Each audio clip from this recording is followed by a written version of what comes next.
And if I am found guilty, I will go to prison and rot there for all time. Forget about the laws of international law, whatever. If you destroy my country, I will kill you. If you destroy the youth of this country, I will kill you. Madugo ang labanan ito. Madugo ang labanan ito.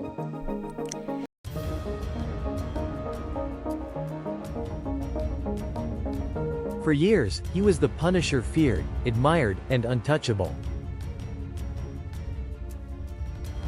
But now, the once powerful Rodrigo Duterte faces his reckoning. After years of evading international justice, the former Philippine president is at the center of a historic legal battle. Will this finally be the moment of accountability? Or will Duterte find a way to escape once again? Rodrigo Duterte's rise to power began in 1986, when he was appointed vice mayor of Davao City. By 1988, he won his first term as mayor, launching an era of hard-line governance. Under his rule, Davao was branded one of the safest cities in the Philippines. But at what cost? The so-called Davao Death Squad was accused of carrying out extrajudicial killings to maintain order.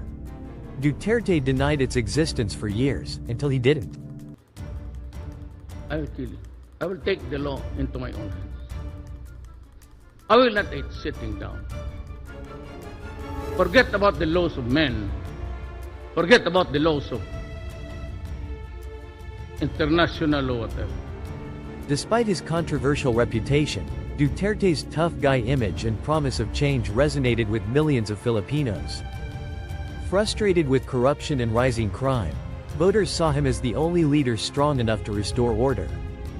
In May 2016, he won the presidency by a landslide, securing over 16 million votes, marking the beginning of one of the most controversial administrations in Philippine history. He took his brand of justice nationwide, vowing to wipe out drugs and criminality in just 6 months. The so-called war on drugs quickly turned into one of the bloodiest campaigns in Philippine history. Police records cite over 6,000 killed, while human rights groups estimate the real number to be closer to 30,000. In 2018, the International Criminal Court, ICC, opened a preliminary investigation into Duterte's alleged crimes against humanity. His response? He pulled the Philippines out of the ICC in 2019, hoping to escape prosecution. But international justice doesn't work that way. Despite stepping down from office, Duterte's problems were far from over. In 2023, the ICC resumed its probe, signaling that the former president was not off the hook. And if possible, they can come here and start the investigation tomorrow. This issue has been left hanging for so many years. Matagal ma'am, baka mamatay na ako, hindi na nila ako maimbestiga.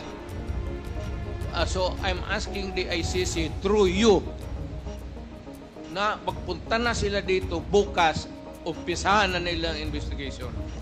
And if I am found guilty, I will go to prison and rot there for all time. For years, Duterte remained untouchable, his family still in power, his political allies protecting him. In 2022, an unexpected political alliance formed when Duterte's daughter, Sara Duterte, ran as the vice presidential candidate of Bongbong Marcos, the son of Ferdinand Marcos. Their landslide victory solidified the Duterte-Marcos partnership, but the so-called unity didn't last long. The alliance crumbled, and as Sara Duterte faced impeachment over corruption charges, her father's safety net collapsed. This is where the vice president, who was once his ally, became angry at the president over the case and even threatened to kill both the president and his wife. Then, the unthinkable happened. Duterte was arrested, something many thought was impossible. From the highest seat of power to the defendant's chair at The Hague, this is the dramatic downfall of Rodrigo Duterte. On March 11, upon his return to Manila from Hong Kong, former Philippine President Rodrigo Duterte was arrested by police based on an arrest warrant issued by the International Criminal Court for crimes against humanity related to his war on drugs. He was then taken to the Netherlands to the ICC, where his case will be heard. The ICC has been investigating possible crimes against humanity, including murders committed in the context of the deadly war on drugs under Duterte's administration, as well as those in Davao City by the alleged Davao Death Squad during his time as mayor from 2011 to 2016. The Philippines had been a member of the ICC since November 1, 2011, but withdrew in 2018, with the notice taking effect on March 17, 2019. Nevertheless, the ICC retains jurisdiction over alleged crimes that occurred while the Philippines was a state party, from November 2011 to March 2019.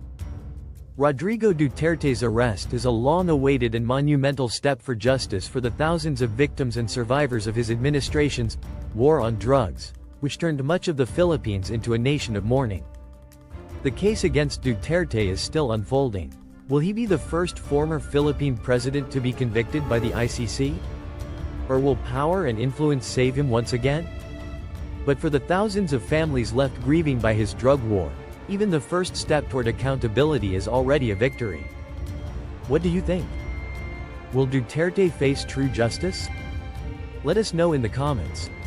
And don't forget to like this video if you found it interesting, subscribe for more breaking global stories, turn on notifications so you never miss an update. This is Global Insights, bringing you the stories that shape the world. See you in the next one. Thanks for watching.